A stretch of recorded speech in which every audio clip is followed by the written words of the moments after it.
আগত কি বহুত মই আৰাম পাইছোঁ ছাৰ কোমৰৰ পৰা লেফ্ট চাইডে ভৰিটো জিনজিনি আছিল ইয়াৰ পৰা ইমান মানত বিষ খায় আগত কি বহুত মই আৰাম পাইছোঁ টংলা চাইডৰ পৰা আহিছোঁ মোৰ নাম পবিত্ৰ ৰাভা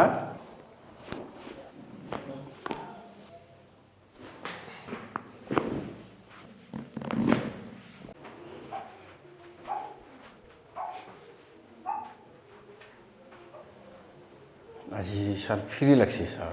আগতে যেনেকুৱা ডিষ্টাৰ্ব দি আছিল বিবিলাক জিনজিনিবিলাক আগত কি বহুত কমি গৈছে আৰু এতিয়া ক'ব গ'লে নাই বুলি ক'ব পাৰি